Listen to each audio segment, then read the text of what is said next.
right. There. Yep, you did it. I did it. Okay. Well, I'll go ahead and see if I can share my screen.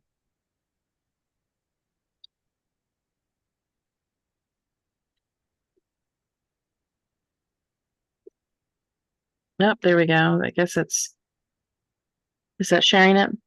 Mm-hmm. Yeah. Yep. Yeah. I'm trying to just want to start it from beginning. So hello everyone and welcome. I love chatting with you as we get started, and if we have questions, feel free to stay on at the end if we have more information we want to discuss. Welcome to our I was supposed to actually, it's an old one. It says March. It's supposed to be May. We were not going to have our meeting. And then with the storms that came through, it is today, June 4th. So thank you to Andy and Eileen for helping us out with doing that at the last minute. So, and for Teddie, thank you so much for being flexible and accommodating an act of God, I guess. Mary, That's the news to think of. it says that, oh, is that, okay, never mind. Thank you. Never mind. Okay. Sorry. No, feel free to jump in. And also, if you have any questions or comments, feel free to put those in chat. We'll try to get to those also at the end of the meeting. So we do have a few upcoming. We have one more event for this spring/summer for DAHRS. That's a mouthful, on June the 15th. Yeah, this, like I said, originally this was May 28th meeting. But Tony and Pam, I don't know, I guess am I trying to edit this? It didn't come up, but Tony and Pam Smith are hosting a joint brunch picnic with the Dallas Rose Society. And so that will be at their home on June 15th at 10 a.m. So that'll be approximately 10 to 2. We also do the plant and rose exchange if you have any available. It's potluck, bring in a breakfast or brunch item to the event. And if you have any questions, you can also email me or Pam if you have other questions.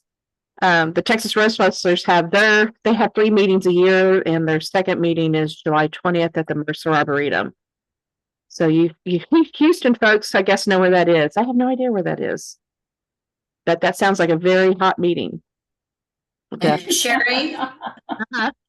Sherry? Yes. This is Maureen. We actually do have another speaker scheduled for June. So maybe we need to talk about that. But Kimberly Peterson with the Texas A&M Forestry Service is supposed to speak to us on the 25th about the history of the natural history of North Central Texas. Excellent. Well, we'll see that maybe that will be an online meeting too. We don't have to leave the air conditioning of our homes, and you're all welcome to learn about the history there. That would be great. All right, we'll send information, and we'll post that on our Facebook page and on our website. Yeah. One thing that I'd like to add, Sherry, if you don't mind, on the picnic, Pam would really appreciate RSVPs. Oh, okay. I mean, I know not many people do, but it kind of gives her an idea of how many people to have, seating for and all that fun stuff. Well, Andy, with the membership list, could you go ahead and send out an email to that effect and say that to help Pam know about the numbers, if you could RSVP, we would really appreciate that. No problem. Okay, awesome. We did our online voting for officers and the board with our slate of officers that Maureen put together. Thank you, Maureen. Being passed 100%. I'm trying to think how many votes we had. I haven't, and we did not do a board meeting in May, but we'll do one this month in June. If we could do it June 11th, which is a Tuesday, or June the 13th, which is a Thursday, I'll send out an email to those to see if either of those would work. We'll do that online. We do need a volunteer editor for the yellow.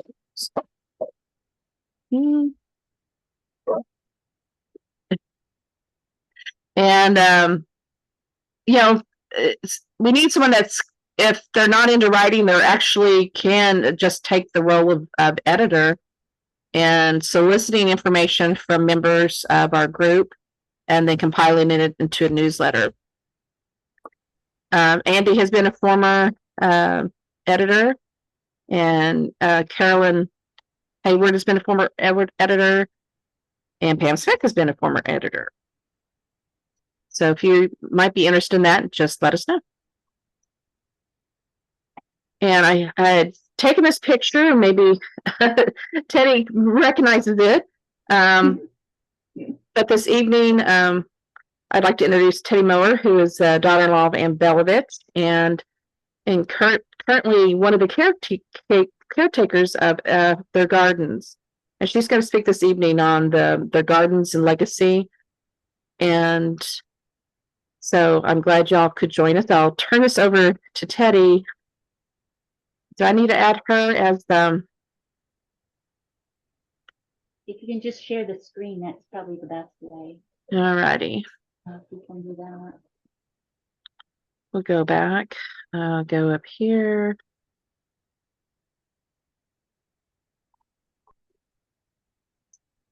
And I'll wait until you do it. All right. Put in. Try to get. I didn't know if you can do that, Andy. Also.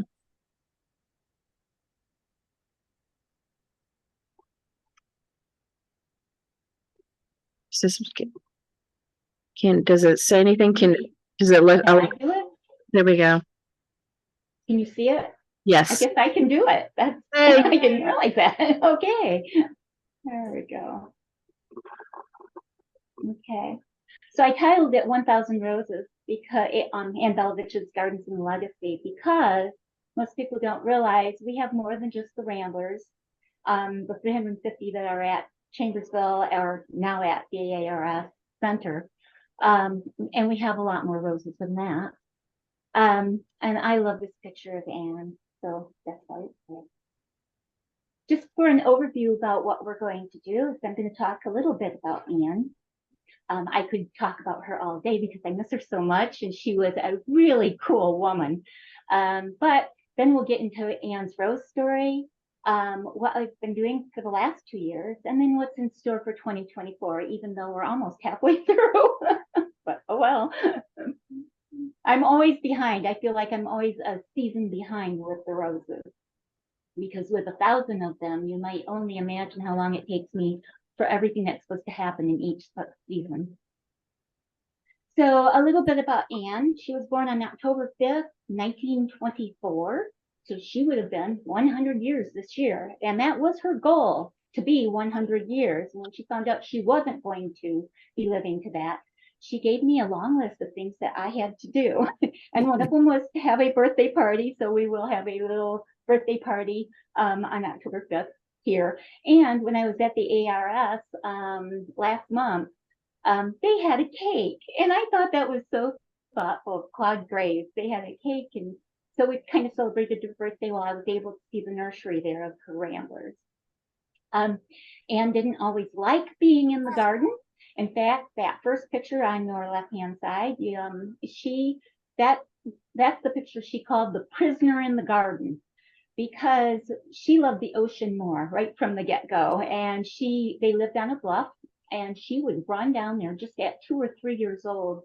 She would run from her mother's garden all the way down, zigzag down to the ocean, which was very dangerous for a 2 or 3 year old to be running. But she was trying to get away from her mother and to the ocean. And then her mother would run down there and swat her behind all the way back up. And then one day her mother fenced it in and fenced her into the garden. And so that's why she's not looking very happy there. She said later on she learned that she probably should have enjoyed it a little bit more, because she can't remember a lot about her mother's garden other than wanting out. Her mother would take her around on walks. This was pre-depression, and then her early teens were depression era. But when she was a little girl, they would walk around the neighborhood every night, and her mother would take her snippers and a little bag with her.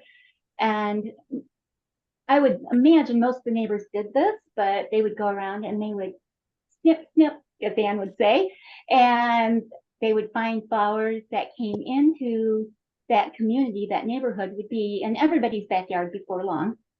And Anne thought that was just horrible and that they were going to get in trouble. And she asked her mother if they shouldn't knock on the door. And she said, oh, honey, they have so many, they won't miss one. But they had a beautiful garden, lots of roses and many other flowers. This was in Southern California. Anne was the second oldest daughter. This is a picture. I don't know. Can you see my arrow? Yes. Okay. Okay. Sydney was her oldest sister. She looks a lot older than Anne there, but that was her sister. And then Anne is over here. This is Helen, and that's their little brother, Henry.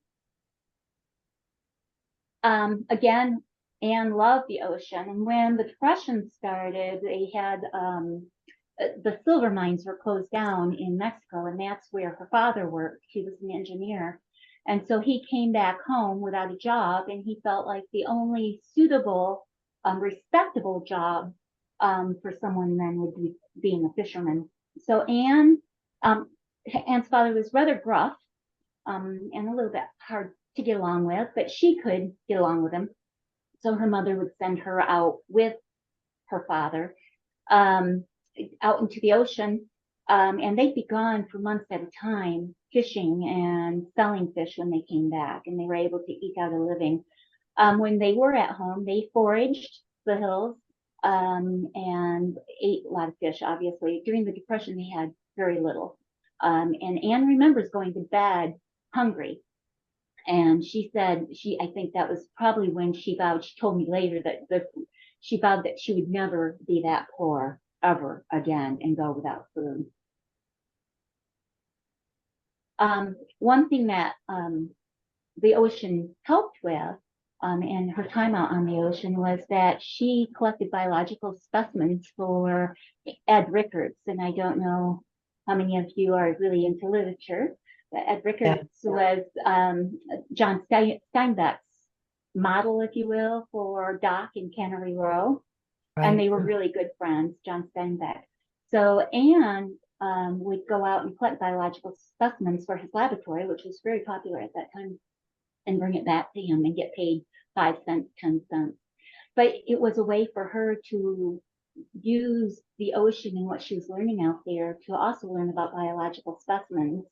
And of course, as a result, IDing and the naming of different organisms really kind of grew on her, and she, as well as science. So that's where she got her start in science and her love. And that's why she was really good later on with IDing. They called her Albacore Annie because as a teenager, being out on the ocean with all these fishermen, probably kind of scary, but she could go and jump off that boat and jump in and help people.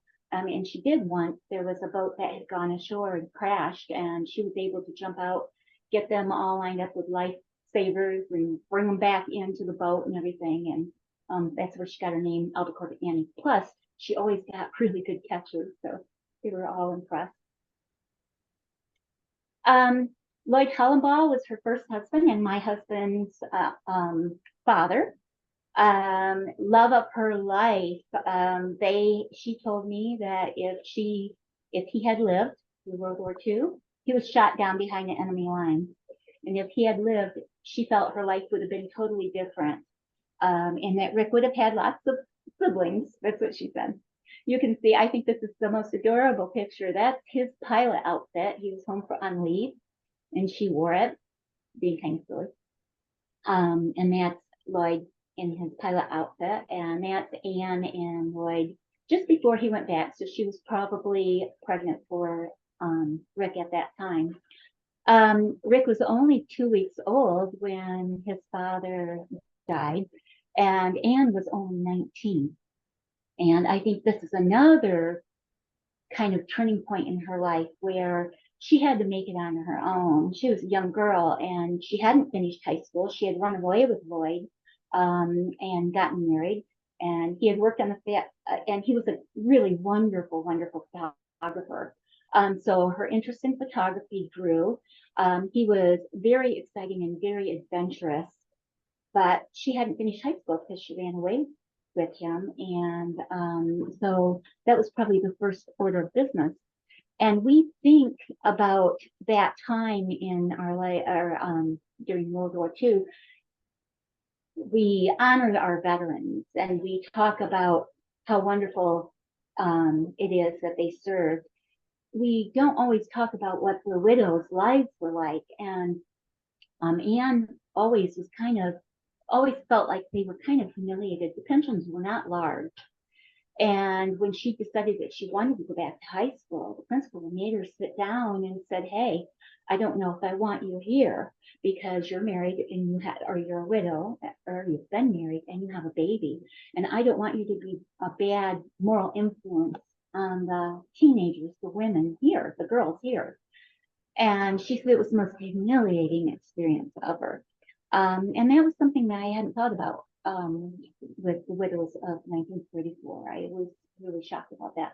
But I also think that the outcome of a lot of this was where she found her resolve and her courage and her can-do spirit that went on with the rest of her life. She decided that she would get a teaching degree after she went to high school and graduated. And I might say that she did go to her prom in that high school, so that was good. And she felt like she was getting back at the principal, by the way, about doing that. But, she became a teacher in her 20s, and here's a couple of pictures of her students. And while she was teaching, she met, and she decided that she wanted to go back to school. That was a recurring theme too. Anne was an intellectual, an academic, if you will, and she was constantly striving to be better and to learn more. And that carried right up until her 97th year. She met Ralph Mower while at UCLA, and she married Ralph. I think that their attraction was academic in that they loved to share details. They were both really into spelling, and they both had their own boats. She bought the narwhal in 1957, and you'll hear me bring that up again. She returned to graduate work at Long Beach, and then she began to teach at San Diego City College after she got a master's degree. And then along came, and then they got divorced, and she met Max Belovich, another love of her life. And with Max, they both had sailboats. So that part, they basically lived on their boats, and they just loved that. And Max, when they got married, made her get rid of the narwhal. I shouldn't say made her, but she felt like she had given up something very special, her own boat, because he liked the fast boats. And those of you, if you know Max, knew that he was kind of a flashy guy, and she was more of an introvert. So anyway, that's what led to the voyage of determination later, is that after she got married, she woke up in the middle of the night and realized, why did I sell my boat? Why did this man make me do that?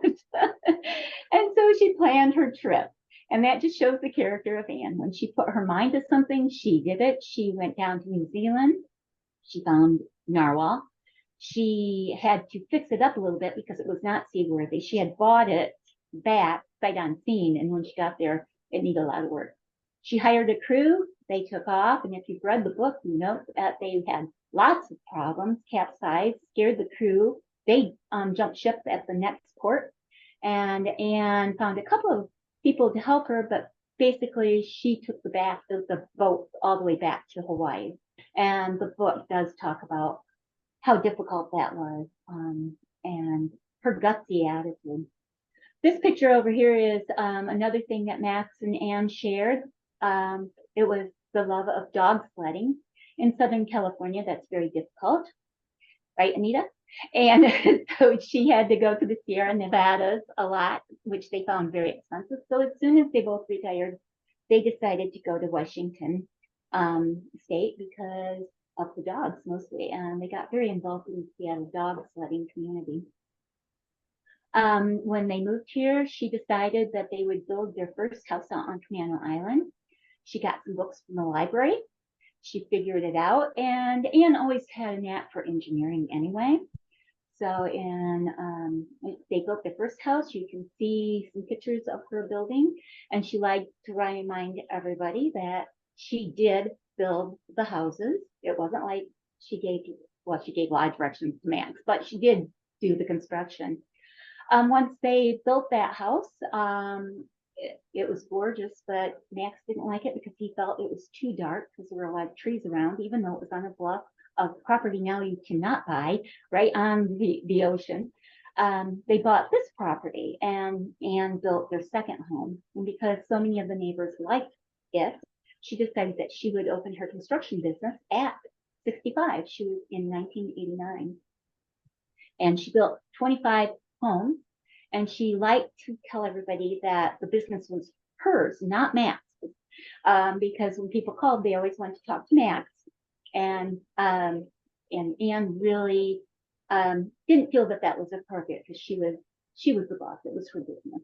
And he kind of liked that. So he'd say, I don't know, you have to talk to Anne. But he would take people out to lunch.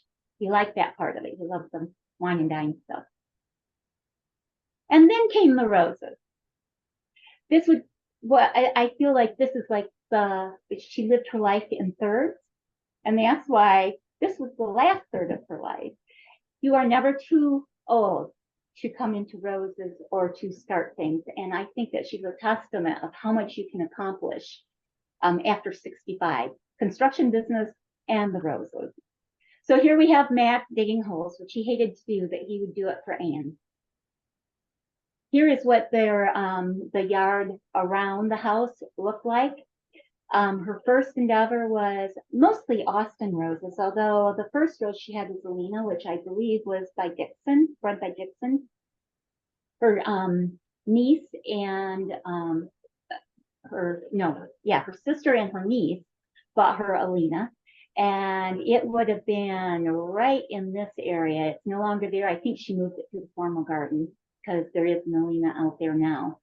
But this is where she placed it, and that was her first rose, and she just went wild after that. I think her first major purchase was at Antique Roses, where she went down with a truck, and she brought just a truckload full back. And I find it interesting because she really didn't know a lot about roses, but she was a very visual person. You could tell even when I drove her to the doctor's later on, I could tell if she liked something or she didn't like something because she would gasp audibly. There's this hill that we come over, and it's just gorgeous. It's got the Puget Sound and the mountains in the background and everything. And every single time we went over the crest, she'd go like that. And I could look over there and she'd be smiling and everything. I knew exactly what she was saying. And then in town, when I'd take her to her hairdressing appointment, we'd go around this corner, and every time I could hear her go, oh, like that, because there was this house there that was painted just a really very, very bright color, if you will, and she just could not understand it. She didn't like it, and so you could hear her displeasure with that, and she was like that wherever you went. But she loved the roses because look at them. I mean, it is a gorgeous look. And then that's when she also got really interested in the trellis look and the whole idea of the English cottage look. Most of these were Austins, and we still have all of these around. We haven't lost that many of them. But then she started moving into other things. This is the formal garden, not what she would consider her favorite, but Max felt like a formal garden, that's how you were supposed to grow roses.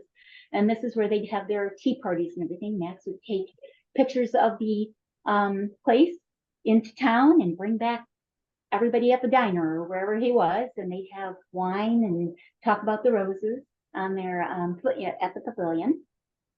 This is what it looked as it was filling in. And this is what I hope to do again. My dad. We still have Sir Cedric Morris, which is here. There's a clematis. I believe that's what is showing here, but you don't see it in bloom. It's Montana, and it's a really bright peach, and it's just absolutely gorgeous. And that has come back now that I got rid of all the brambles that were up there. And then Kissgate is up here. I believe that this was probably the start of it, but now it's all the way up in this tree. There's Anne and Max out in with the roses and everything. I've been trying to piece together how the rose garden was put together. Back to Antique Gardens, she took a truck there, and what really caught her eye, this is when I think she changed into a rosarian. She had a lot of roses before that. I think that she changed to a rosarian because Antique Roses had a sale, and she loved sale. But more importantly, it was the people that was there. They had like an open house, and there were people there talking about science and roses, identification of roses, history of roses, landscaping. And that just really attracted Anne. And she met wonderful people. And she said that whole weekend just changed her life. And she put packed so many roses in there because her idea was to put them on all the fences around the property. It's a 5-acre property. And so she just packed them in. But she said that's when things really started taking off. And when I'm talking to her, I try to get dates and write things down. Now, she has a lot of notes, but they're not dated, which makes it very difficult. Notebooks and notebooks, it makes it very difficult to recreate what she had here at a certain time. And I'm trying to go by 2013 because I feel that that's where the rose garden really did peak. But you can see here, and she had Anne's rose resume in a folder that I found. And you can see here what she had. Now, I'm assuming that the revision of February 12th of 1997, I'm assuming that she also did the revision for this, Rose Gardens in Residence. Maybe she just renewed some other pieces, but because she has things written out in pencil after what was on there originally, I'm thinking that she made the revision for this. So you can see that her formal modern roses, which would have been in Garden 2, or what we just showed you, the formal garden, was 190. She will have about 251 complete. She didn't have any, she didn't have any repeats there. The English rose garden was 85. There's 157 here now that I count. Now, some of them might be runners, but most of them are not because I dug around enough of them that I can find that out. So she definitely increased that after 1997. The species roses, there's 13 varieties. I've only found 4. And she doesn't have them listed exactly what they are, except our Rosa Moyesi, which she has 2 varieties of. And we know that because she does have that one. Old European garden roses, that'd be the Gallicas, Alvas, everything. She had 51 at that time. And I believe shortly after that, she had about 25 million. Climbers and Ramblers, this is where she really took off after 1997 then, because she only had 40 varieties at that time. And then various shrub roses, she only had 10 varieties at that time, and she had a lot more later. So she had brought that total to 390. And then in, I'm saying about it would have been about 2013, she would have had over 1,000. And then she started having her imports come out, but most of those went to Chambersville that were trying to recreate the thing. And then she has her organizations here. I was so excited about finding this though, because it helped. And over here, if you can see on the left-hand side, what was really wonderful about Anne and anybody here who's really into genealogy, this is really helpful. She had a year-by-year notebook piece of paper that she had down what major happening happened in that. And I think she did it because she always tried to go back to school. She was working on her PhD. She never finished because she not math. But I think that that's probably why, and she wanted to keep track of where she had worked and everything. But it was so helpful to me to try to recreate her life and when she was doing certain things. So if you're into genealogy, I highly recommend my book. I think it's helpful also to recreate the gardens by going and seeing what the house looked like. This is an aerial view in 1998, so 1 year after her updated rose resume. You can see here that all these trees are very, very small, which is really helpful to me because I couldn't understand why she put some roses where she did, because they're shaded now. But before there was I don't know if you can see it, but there's a fence back there. This is where the formal garden was, so that was already there. This is where Rick's greenhouse, first greenhouse, and his garden was. Here is where she had the birch garden. And I don't know if she had started having plain de grass there, which is a white rose, beautiful white rose. I don't know if she already started them. They would have been really, really small if so. You can't really tell there. And she would have already started, well, you can't see it, would be over here, that her old garden roses would be right about here. And her cherry trees are here. This is her maple, and this is where her ashes are now. So, and then this is 1999. You can see the trees are getting a little bit larger down here. Now, by this time, the roses are rather small, but you can see that they're coming in really nicely. And like I said, by that time, I mean, 2 years before, she had planted them all around the perimeter of the garden. Here's what it looked like in 2013. Slightly different view, but I think you can get the message that the trees are really a lot larger. You're starting to see a little bit more color. Over here, this is where she would have had her imports. Instead of food, she had her imports here. And you can see that she already had her garden number 2. It was circular, and this is where her really old ramblers are. And she has tripods to hold them up. And this is what Erin of Floret Flower Farm would have told me is, how did she say that? A certain kind of ugly. But the idea was to take an aerial photograph when they were here of the property, and it's with a drone, and they just didn't have really good color pickup on that time, and it was rather early in the well, it was in springtime.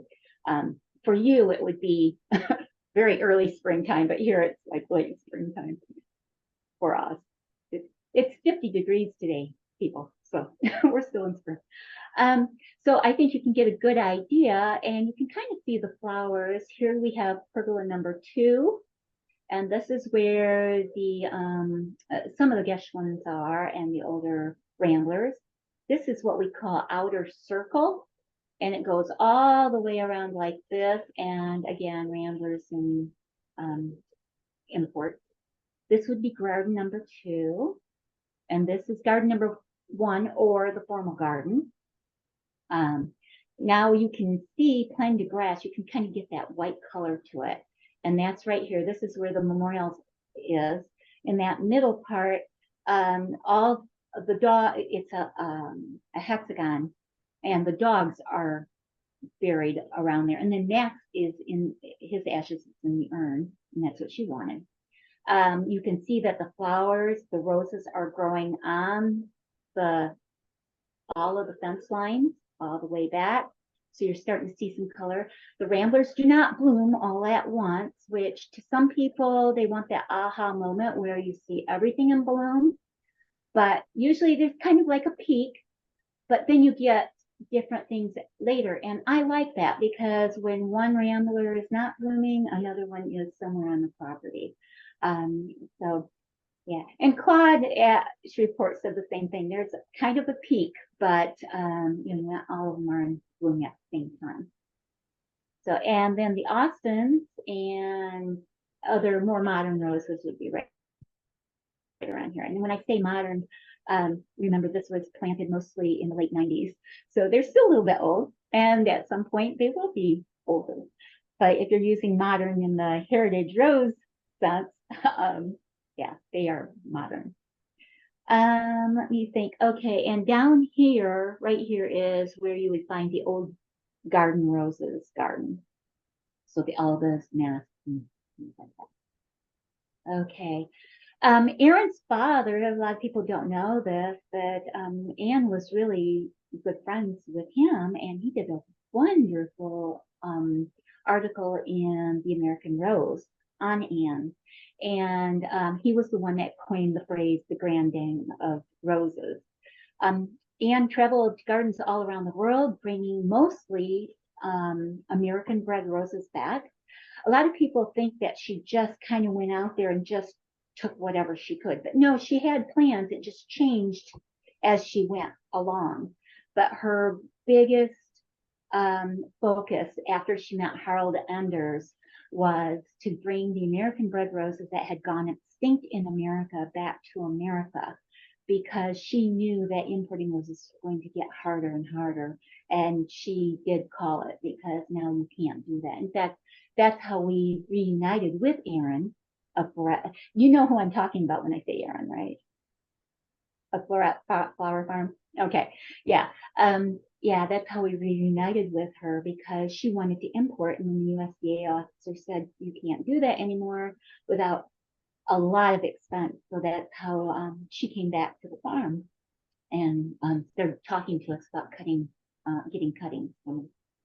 Anne had a rose named after her, named the Anne Belovich rose. It's a beautiful pink rose, and we do have it out on the outer circle. She imported roses from all sorts of countries. She authored books and articles, 5 rose books. She collected ramblers. Let's see. And then when she had her stroke, she got really, really concerned. I think it was, actually, it wasn't her stroke, it was her cancer. When she first found out she had cancer, I believe it was in 2015. And that's when she started really coming to terms. Well, no, she didn't come to terms with it, understanding mortality. And she put out the word that she was getting concerned about her ramblers that she had brought back. And that's when she met Claude Graves, thanks to Stephen. And I only see his name in print. I've never met him. Is it Scanalio? Anita will help me later on. She'll follow up with all this. That's why I love Anita. She knows about the roses more than I do. Skin yellow is how you say it. Thank And you, Anita. that's the one. There was a Heritage Rose Foundation activity. He talked to Anne about her concerns, and then he talked to Claude, who knew the people that owned the tree farm, and so it just all developed. But Stephen was a spark plug on it, and also helped design the Chambersville Rambler Garden. Yes. And she was so excited because when they had their grand opening, I guess, I don't think it would be an opening, but the introduction of her roses, she was able to go down, and it was so meaningful for her. And they had her plant her rose, the Anne Belovich rose, there, and she was just so thrilled with the work he did. He really did a good job on that. She also shared a lot of her imported ramblers with different nurseries, friends. Pam Temple has a lot of hers, and of course Floret Flower Farm later on. They still have access to anything they want here.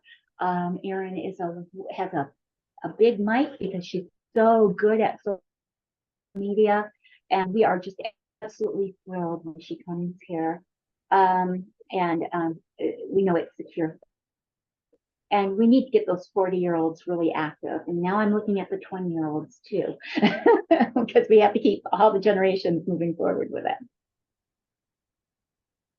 Here she's with her friend, Jeff Pansera, and this, I believe, was in France. And I love that picture of Jeff because he went with her. He was her traveling partner after Max died, and actually even before, because Max didn't like going all over. And Jeff was such a, and he still is, he's an amazing person, and he would hold her lighting just right and help her cut the roses just right so that around it, so that she could take the best pictures and everything. These are her books that she has, and I just want to say that's wonderful. If you do decide to order some, I would hold off on the little book of Alba Roses though, and one of the reasons is that Anne knew that the end was coming, and I think she probably put that out a little bit sooner than she should have. There's a lot of pictures that she has that are missing. And so I'm going to edit it and put some of the pictures back in there. And so we will have a second edition. I don't know when I'm going to get a chance to do that. It's just me doing all this. And so, but that's my intention. I also want to go and put the Ramblers. Well, actually, if you're an ARS member for the Ramblers, and we'll come to that in a second. And I have a QR code for you. You get that on a Kindle or go right to a digital copy of that, and it's free because she wrote that with the ARS. The large flowered climbing roses, I'm going to put that on a Kindle because I think it would be much easier to work with that. They come out, the newer Kindles are just so amazing, and you can see the color and everything when you're outside in the garden. And she designed these so that it should look like it would out in a garden, the pictures of them. So that's what's coming for those pictures, for the book. It's been a very busy last 3 years. We've had a lot of deer problems because the deer fencing was down. That's all up now, so I feel really good about that. This is what that pavilion looked like when I got here. I didn't know there was a pavilion. Yeah, there were some roses kind of growing in it, but I got here in September, so most of them were not blooming. One of our tenants said that there was a whole building back there and it looked like somebody had just left a dinner party. There was outdoor furniture and everything.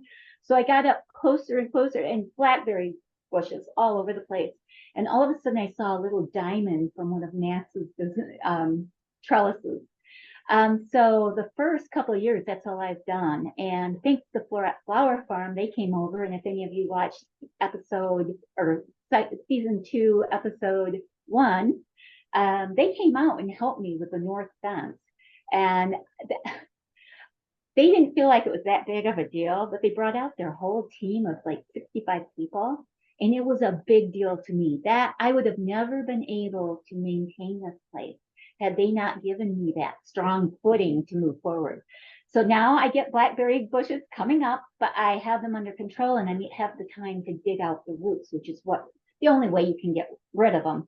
They dug a lot of the roots out initially, and over here you can see some of the work I'm doing when I'm pruning and taking all out deadwood. This is part of the outer circle. But I get help with my friends, and so I do have events here. A lot of volunteers in Washington State want to come here, and of course, I want them to take roses home with them, and they've just been wonderful.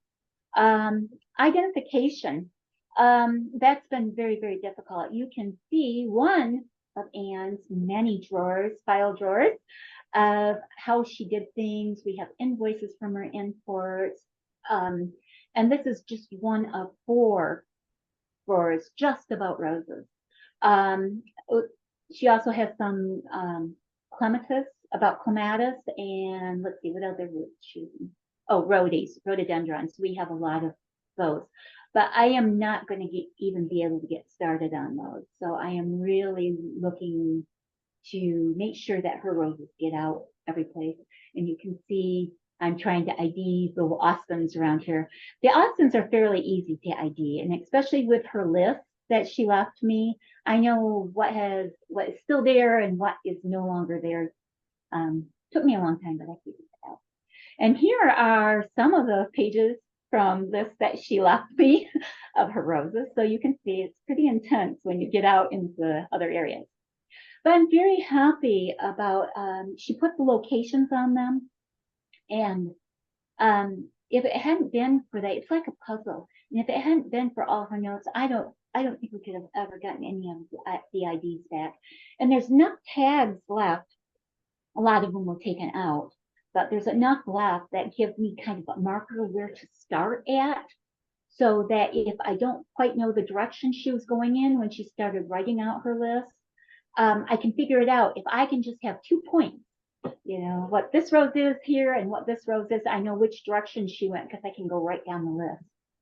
And we've been very lucky because I think that we haven't lost very many. I would say less than 10% of her roses. I am also spending a lot of time getting the roses back into the trees because, well, in the case of the garland, it took out the tree it was on and it became more like a bush. But there is a really nice tree behind it. It's a maple. And so I've been trying to get it up. I have all sorts of ropes on it. I put it up, it falls down. And so, but I think we finally got it hooked and it seems to be training itself right up into the tree. And this is what it looks like when we can wait and have patience. This is plain de grass. This is the memorial right there. You can see how far up it goes into the trees. This is we do open the gardens when this happens because it is such an amazing sight for everyone to see, and people get really excited about it. All of them, there's so many little buds out there right now, but until we have hot weather, I thought it was going to be early this year, but it might be right on time. And this is Kitskate. You can see how it goes right up into the very, very top. We had a tree fall on that tree. It finally came out of the snag, and so, but it took a rose with it, which was really unfortunate. But we still have Kitskate, and I think that this is probably the tallest flower or rose in the United States. I've been asking other people if they have Kitskate and how tall it is, but it's probably 85 foot up now. And I know the one at Kitskate in England is, well, of course, it depends if they've updated their website, but it was 55 feet the last time, or meters the last time we said it. Then there's the Lynn Heller collection, and this is what I did last year. This is Rick, my husband, taking out very carefully. He is a perfectionist. I believe that was Armstead Roy. But these are all Spinosystemas, and different people feel differently about Spinosystemas. I happen to really love them because they are the most fragrant flowers, and they come out before the other roses, which when you're waiting for your roses to bloom, you know, that anticipation sometimes can get really difficult. So I just love them. So we started moving these big roses. These are the what they call the serratias. They're the ones with the wing thorn tips, and they're absolutely gorgeous. The most people don't like thorns, but in this case, you would love the thorns. So that was what we were doing. It was very difficult. You can see this is one of them that we got in there. I could have never done this. Medusa roots here. And this is why I love them. Look at that beautiful, beautiful crimson. It just, when you go there in the middle of the winter and you see that, it's just like so lovely. It's like seeing a cardinal on a gray background. It just excites you. And then when they bloom, it's heaven. The scent is heaven. So this is Queen Mary. And this is Stanwell. This is not in bloom. I have another one that is in bloom. And this is El Ariana. This one is one that Anne brought back with her and gave. It's one of her imports. I believe she got this in England. It is a Spinosystema, but it's an absolute beautiful, beautiful climbing rose. And Len had it. And so when I went over there, oh, I should have mentioned, Lynn Heller had to get rid of all his roses because he sold his house to his daughter, and his daughter hated roses. And so, and he was very, very sick. And so he had put it out there for everybody, and they wanted to come. He had like 3,000 roses, and he only lives like 5 miles away. Unfortunately, I was 2 weeks too late to get most of the roses. They bulldozed them, but he had kept some of the roses right around where he sees out. He has like a little, what would you call a mother and father-in-law building behind. So he was able to see these, and that's where he had his favorite roses. So I told him, pick out 20 roses that are the most important to you, and that's what I'll keep for you. He seems to be doing better. I'm hoping he can come out and see his roses. That's why I did it. Also, some of these are very rare, and so again, they don't do well with cutting. They do better by their runners, and so I'm pushing the runners as fast as I can, trying to get those rose bushes to do that. But you know, we'll see what happens. But I really hope people will pick up and see the delight that Spinosissima have. This is the Holland Double White, okay, and it is a beautiful rose. It doesn't. These look kind of straggly, but remember, these were moved last year, and some of them, now not these, the ones uphill, were moved in the middle of the summer, which is not something you're supposed to do at all. I'm just lucky. We only lost one, and that was a duplicate, so that's good.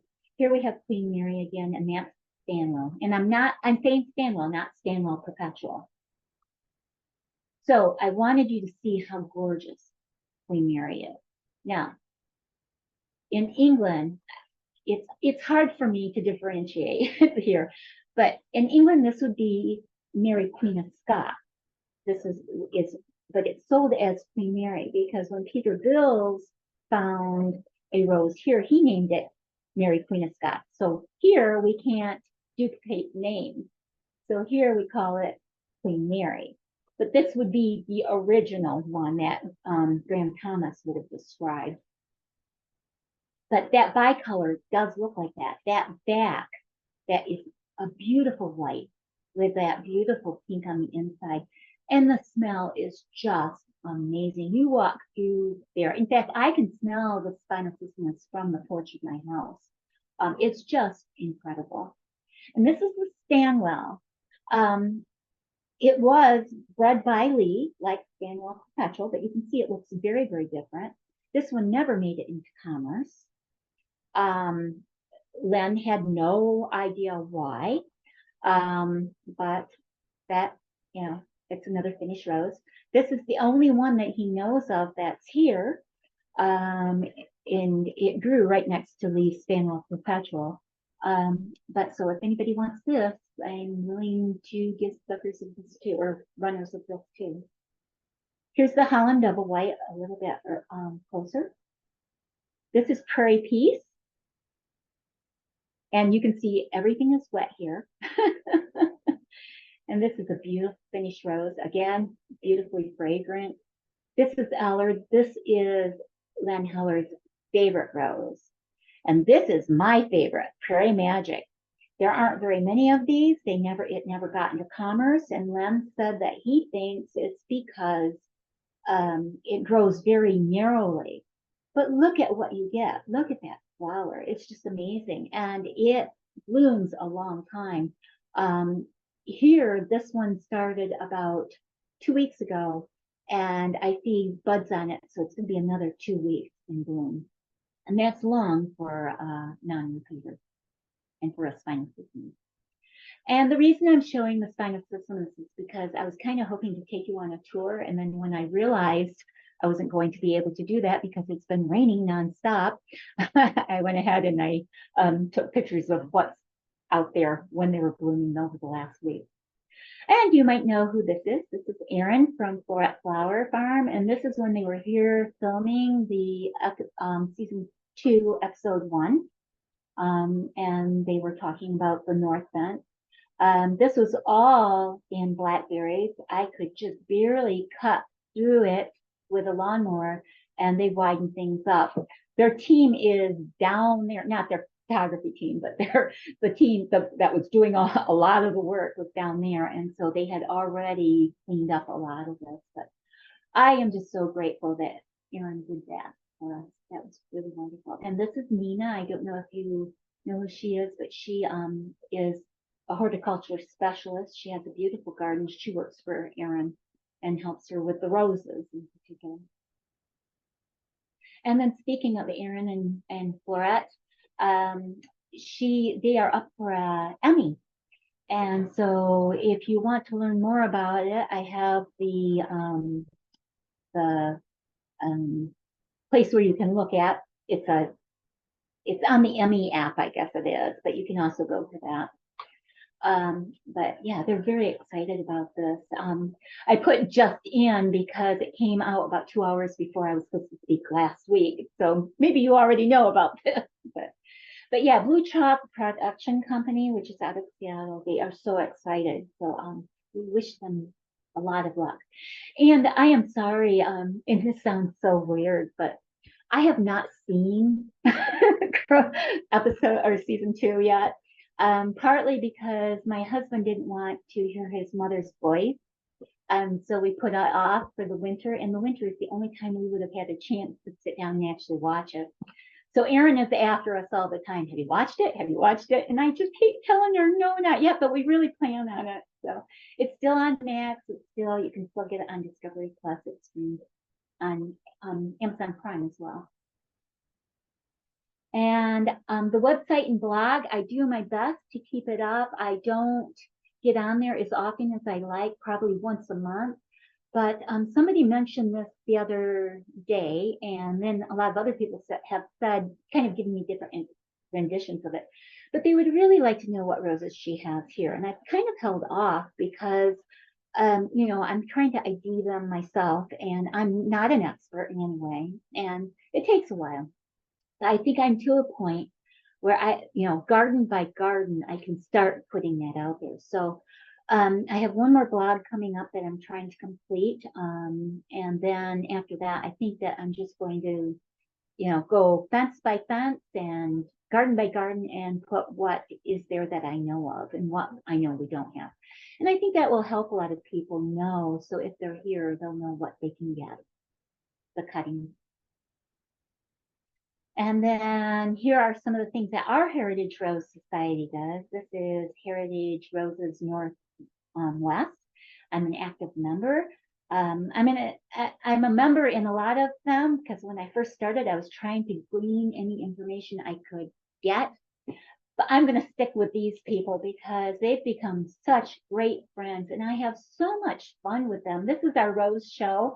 This is from a couple of years ago, but we just had it last Saturday, and all of us had roses to show. Sometimes June 1st is a little difficult for us, but this year we were able to bring all of our roses, and just wonderful, wonderful outreach project. These are the Anne Belovich Ramblers that I'm working with Claude to get back. They lost some in Chambersville because development and rose rosette disease and so many different things, storms. They had an ice storm there. But once we started talking back and forth, we found out that I have almost all of them here. So I'm going to be able to, I sent him some, that's why they're highlighted. Some I was able to send last fall, and I think he said all of them took. And then some of them I had to wait until this year because we were getting at the end of the season. But, you know, I have to locate them first, and then I have to figure it out. And then I give him a dance notice. He's going to have 350 roses. Right now, I think he has 320, he said. They'll have 350. We're still trying to figure out about the imports because my husband and my son took down plants, not cuttings. At first, Anne was sending him cuttings to get started in Chambersville, but she bought a truck and she had Rick take them down with him when she got really scared about her health.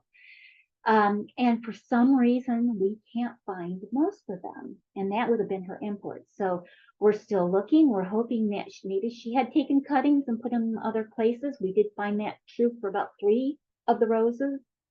But so we're still working on that project, and every day it gets so exciting when I find just a little stump and there's leaves on it, and I know it's a rose, and I'm like, oh my goodness, this is wonderful.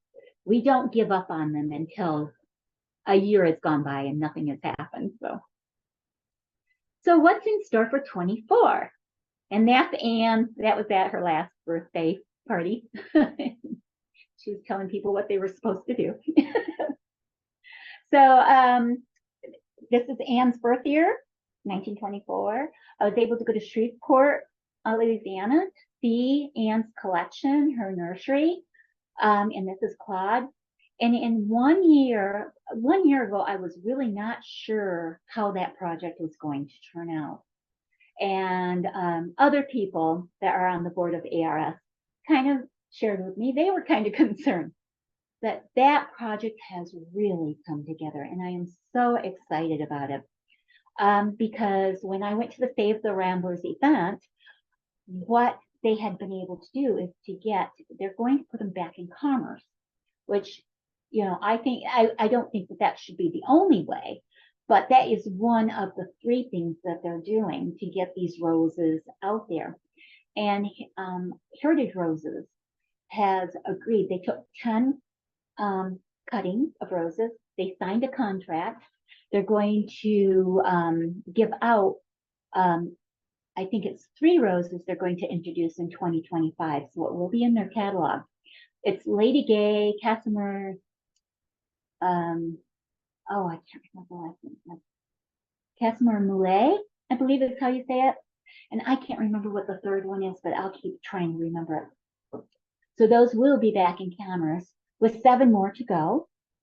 And then Claude is also working with other nurseries to get them to go take some of them. No nursery will have a duplicate, so there won't be any competition with that. They get to select how many. And so for people who do not want to propagate or can't get here or don't have access, they'll be able to order online these ramblers. So that is very, very exciting. The other thing that I think is really, really cool is that, let's see, can I go back? One. Yeah, here is the nursery, and you can see how large those plants are. And they're about 4 years old. And what Claude does is he is going to turn those out, and he's going to give those to private gardens. Public gardens. Because most public gardens, when they put in a rose garden, they want to have roses right away. They want instant gratification. He's going to go and take these out and start new cuttings and give them for free to these public gardens. Now, they do have to pay for handling, but I think that is so wonderful because that's going to meet their needs to get an established garden going faster. And it's also going to meet Claude's needs because when these ramblers get really, really big, they can't maintain them anymore. So the idea is to keep getting new and more cuttings going in the nursery. So that will really, really be helpful, I think. This is the QR code down there. So if you are a member of the ARS, you might want to take that. There is, when you go there, they will ask you if you're a member. So it's not like I'm giving you the way or anything. And so that's that Rambler's book that Anne bought that you can see online. Okay. And the third thing is there's going to be a QR code for anybody who purchases the roses. And also in the ones that they give to public rose gardens. And the reason for that is that it's going to go into a spreadsheet. And so we're going to know where those roses are. And that's how we're going to keep tabs on them. I'm doing the same thing here. I'm not giving you a QR code, but people who come through our gardens and take cuttings and keeping a list so that I can kind of gear people towards the ones that we know are in jeopardy of not being around much longer.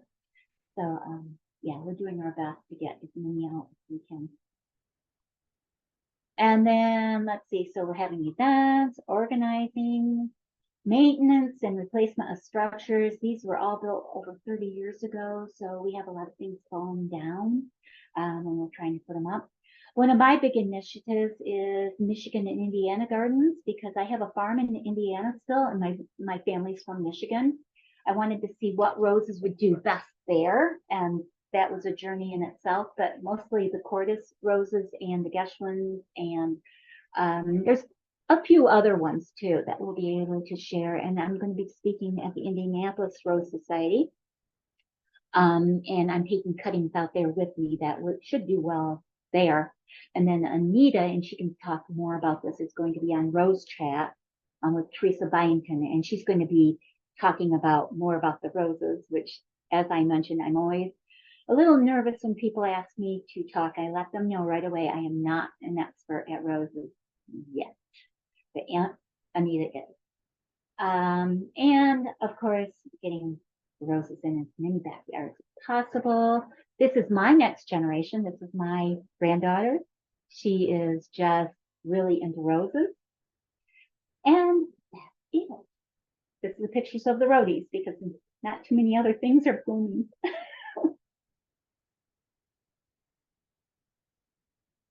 So if you have any questions or whatever Sherry wants. Okay. Oh, well, thank you. Yay. Yeah. You're not presenter. That was wonderful. It was a lot Oh. longer than I expected. I'm sorry about that. But like I said, I can talk about Anne all day. Oh, well, we're so glad that you did. I've heard some of Anne's story and I always like to glean more information. So, and from your Yeah. first count accounts, just wonderful to hear. So, anyone can unmute. Do we have any questions for Teddie at this time? Just I have a say, question. oh, wow. Go ahead. Okay, Andy. Oh, go ahead, Um, Andy. okay. I'm just curious. So how cold do y'all get in winter up there? Well, it's a moderate climate and it's a rainforest area. So we don't really get down to 0 degrees or anything. We get below freezing. This last year we had probably about 10 days in the high 20s, and that's about as low as it gets. And that Okay. was unusual. We consider that really, really cold. Actually, that was last year. I'm sorry. This year we had more of a mild winter. But it was 39 degrees last week, 2 days in a row, which is really unusual for this time of year. And then in the summer, it doesn't get any hotter than the 70s. That's usually about it. Anything above that is considered a real heat wave. Okay. So winter is similar to us, but that summer definitely isn't. Yeah. Susan, you had a question, Susan Novak? Not a question. I just wanted to say, wow, what a beautiful presentation. And thank you so much, Teddie. I learned so very, very much. This is an incredible job you're doing. Well, thank you. I appreciate that. Okay, and I do have a few things that, some of which I'll send you by email, Teddie, but also for the group. First of all, it's heirloom roses, not heritage roses. Oh, I'm sorry. Yeah. Teaming with the ARS, and they're the lead nursery on this, and then with the idea that Claude wants to bring in others. And I went through when I was asked to give a talk about this and did not feel qualified at all. I did it at Shreveport last year, and I think I've given it to you guys as well.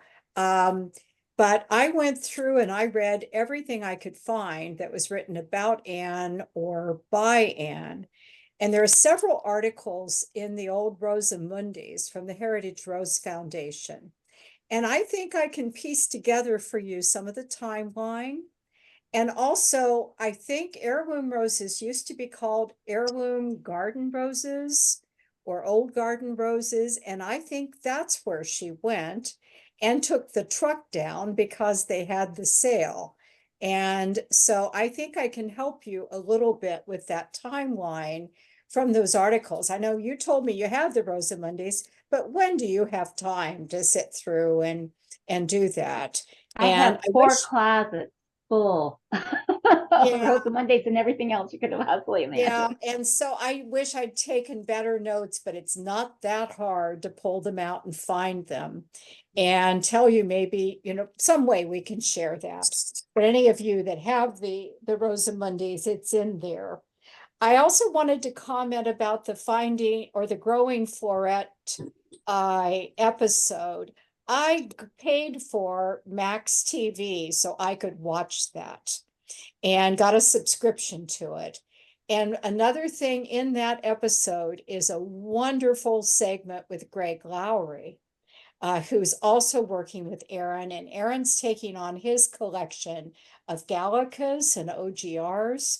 That woman is incredible. And of course, Greg is so charming that who could say no? And so any of you, Sherry, maybe there's a way for you at a meeting to stream that episode so everybody could see it. I don't know what technology or copyright limitations there are, but that episode is phenomenal. And so it's worth the subscription. But if there's a way to do it as a society, I think that would be wonderful. Right. Um, There probably are copyright limitations to that. But when that Probably. Yeah, and when that episode came out, season 2, episodes 1 and 2, we did post those on our Facebook page with I remember. some of the quotes from Greg and his very poignant statements about preserving a part of time and what these roses mean to so many. I'll try to find that and see if we can post that too. You can. Many times for these subscription services, you can sign up for a 7-day free trial. And if you watch one episode, you'll want to watch the second because they're both just, as rose lovers, I think they'll just really just enthrall you and you'll just be amazed by what's going on, especially with Erin at Floret Farm. Yeah, and what I did was I invited the former volunteers from the cemetery to come over, and Oh, we nice. drank some wine and sat in my TV room and watched it. And what a lovely thing to do. And so I just can't recommend that and just endorse enough about what Erin has done, how wonderful they've been nominated for that Emmy. And plus that, it's just breathtakingly beautiful. That is a beautiful series, and so recommended. I think I'll just send Teddie the other notes I've got, but I did want to comment. Peter Boyd has the English collection, and he says Spinacissima and Pimpinella folia as what he collects. And his wife talked about the tsunami of scent that when they walked out in that collection. So Teddie, you talking about the fragrance, Evelyn Boyd calls it the tsunami of scent. I love that. That is it says it all, doesn't it? It does. So this was I can't wait wonderful. for I'm so Peter glad I Boyd could to be bring here. out his whatever it is, that huge book he's been working on forever. Wow. Fred Lowry was telling me about it when he was here, and he can't wait either. Well, we've been waiting a very long time. So I'm not holding my breath. I just hope that whatever he's put together so far gets completed some way or the other. That's all I had. But thanks so much for including me. Oh, well, thank you for your comments, Anita.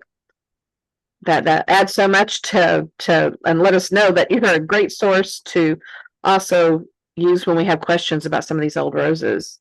I have a I'm always glad to do that. You guys know that. Yes, so thank you very much.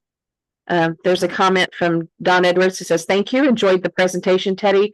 What a wonderful tribute to Anne." So we thank you for those comments. Are there any more comments or questions? I see Holly's holding up her hand. I had a quick question. I wanted to ask Teddie how tall the tripods were that Max built at the house for the Ramblers.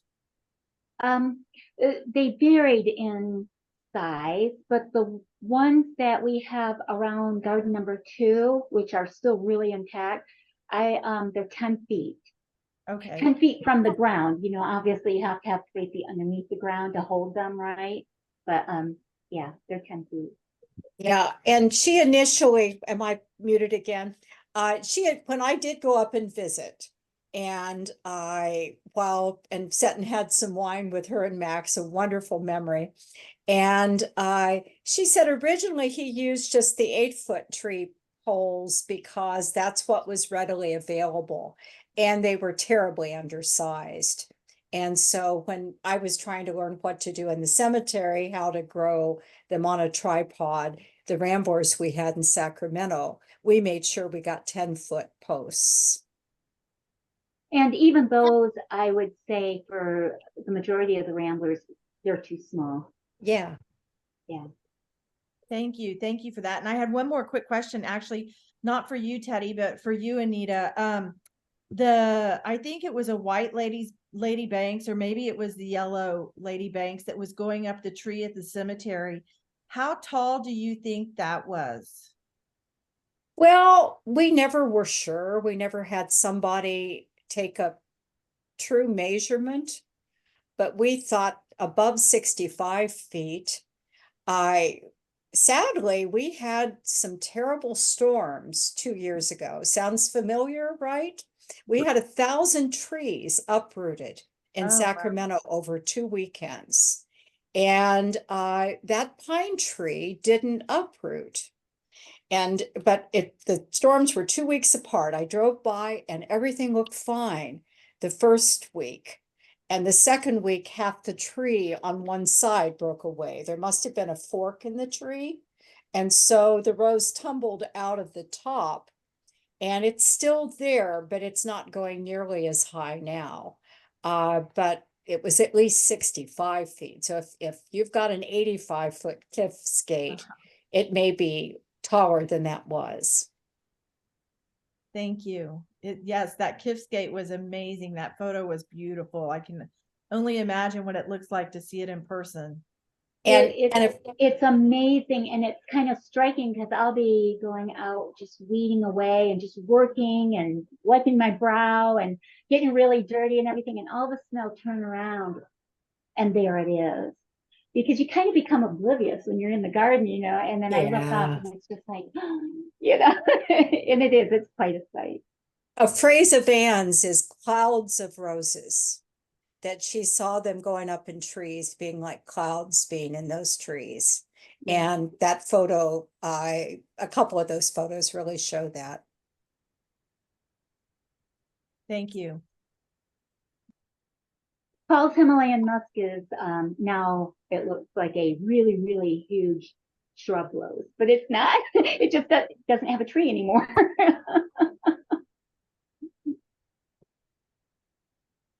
This is Mariana. I have a question, if you can hear me. Yes, go ahead, Mariana. And it's for Anita, I think, the lady from Sacramento. Yes. Is that right? I'm unfamiliar. Why right before Terry's program started, you commented that the cemetery was a very hostile environment. I don't know what you meant by that. They decided the year or two before the pandemic that it should be a cemetery, not a garden, and that all roses should be cut down so that you could see the monuments from every direction.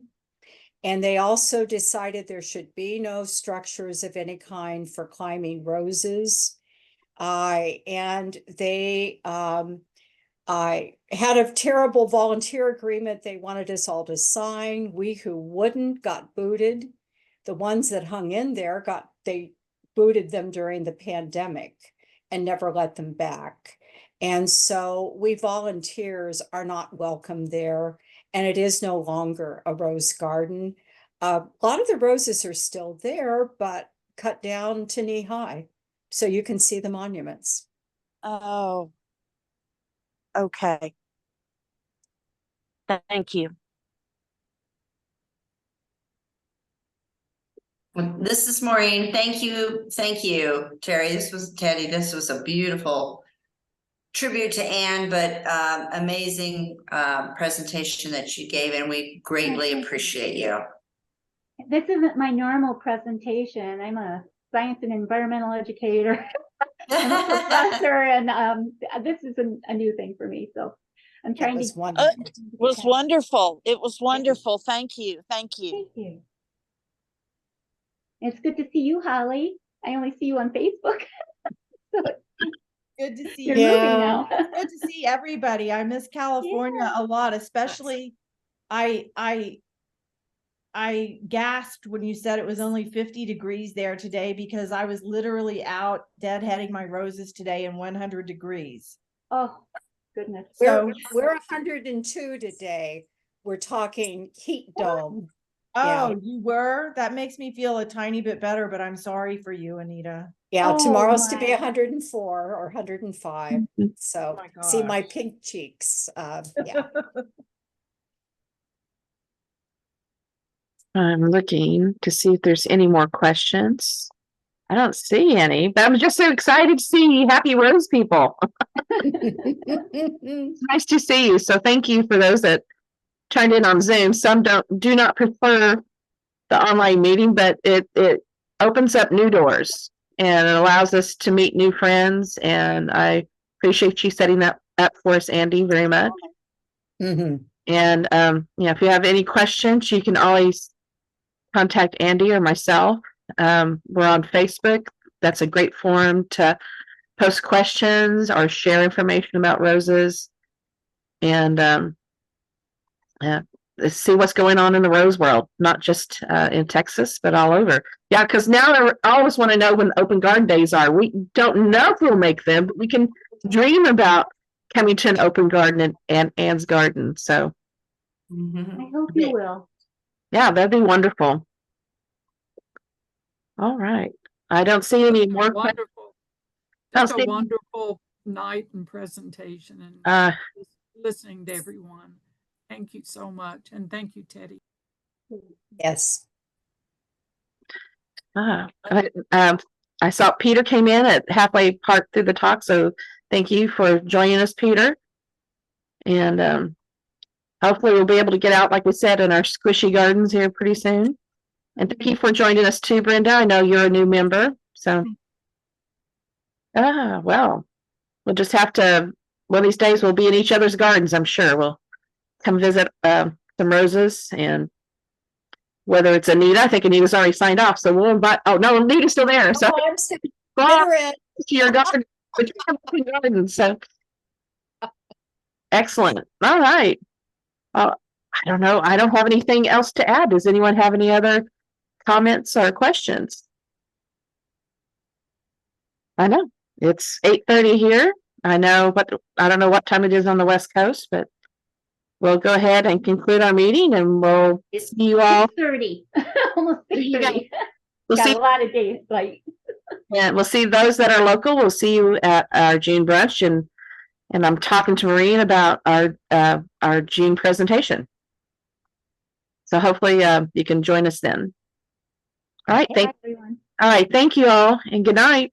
Thank you.